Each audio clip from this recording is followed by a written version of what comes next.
Okay, let's go again. Esmeralda, so I'm kicked down to 2245, I'm afraid, guys. I think it's going to be hard to get back up to 2300, but oh well. Can I double pawns here and try and cause more fractures? Maybe h4, h5. Try and block this bishop in.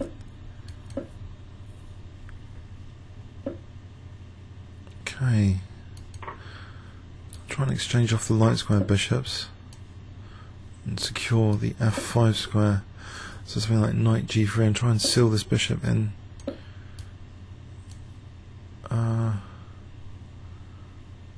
So bishop d3, queen d3 pre-move.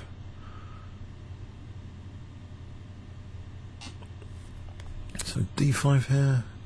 Bishop takes as bishop f5, bishop e6. It's bishop b5, c6.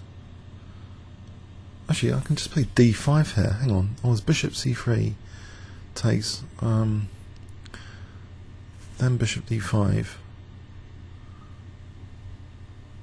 That's not really worth doing, is it? So what about? There's bishop e4 to threaten d5. If d5, bishop f3. Was bishop b5 c6.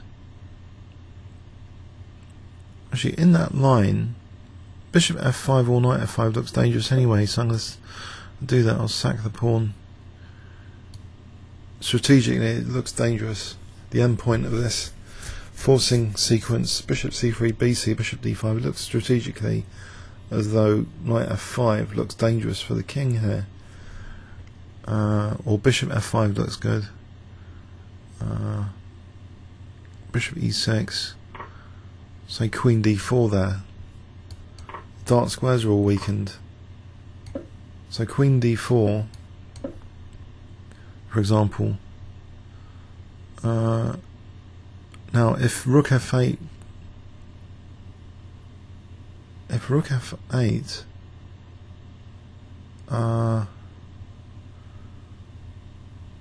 don't know, rook f8. Just I thought there might be compensation here, but maybe not. Just rook f8 and he's solid. Queen g4, got a bind on f5. Even castle kingside, carry on. I'll do that here anyway. So maybe castles f4. I've got a bind on f5, weakened dark squares. That's what I mean about trying to evaluate endpoints, even if you're looking at forced if then like sequences. My king's still in the centre here, so maybe you can exploit that. I hope not. Takes. I'll be threatening knight h6, winning the queen. So check. King f2, and I've still got pressure on g5. I'm still threatening knight h6, check.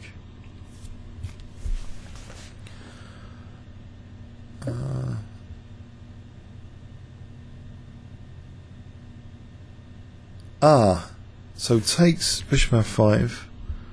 I'm losing material. That's a nasty move. I have to take it here and take on g5 maybe. That's not really what I wanted. My castle queenside, have I got anything? It's crawling out. So h6, rook h5, knight e4, rook g2.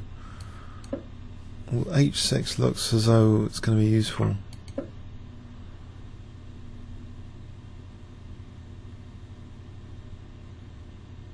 So rook g1 takes. I take on g5, then h7.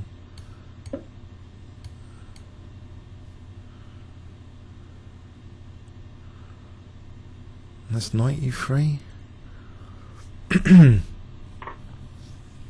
So I'm hoping I'm going to take on g5 here. Okay, I'm going to take on e6, try and restore material, or play knight f7 check. I'll try and restore material.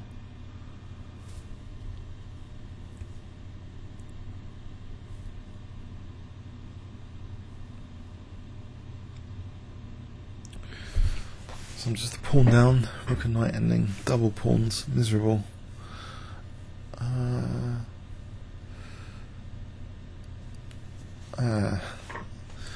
Okay. Can I get my king up to try and mate him? That's an idea. So if I get my king over, because his king is actually cut on the G file.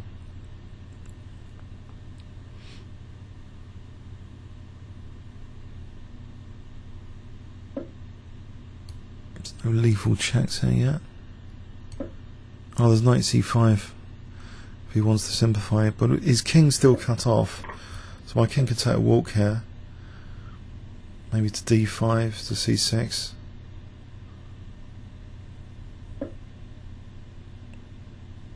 I think rook g2 first. Taking this rook d2 is too much pressure.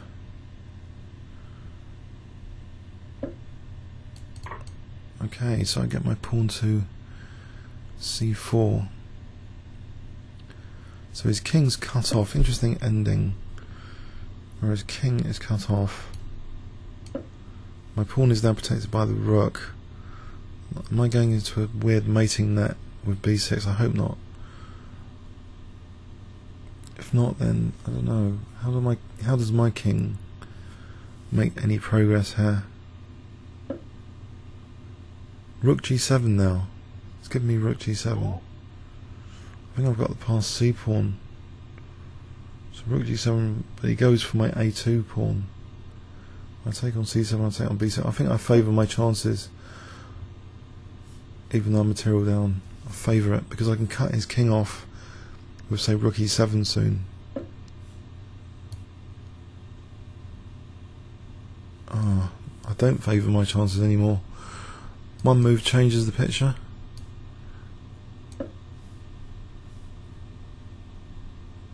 Or do I? His pawns are still... they're going to be loose. I'm going to win b5 for the king now. So I'll still cut his king off and get my king to b5. Protect the second rank again.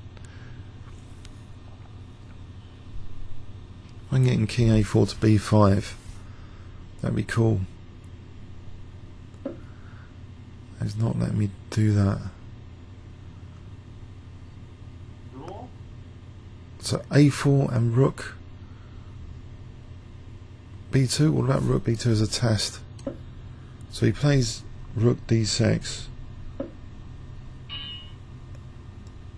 He's resigned. I think I was going to grind a win there because he's only got 28 seconds. I was going to grind out a win. I was looking forward to that actually. I think it would be difficult to try and defend this with 28 seconds. If I play rook g2, I was going to play king b3 to a4 to threaten king b5, but he's not giving me the chance to see. Comments or questions on YouTube?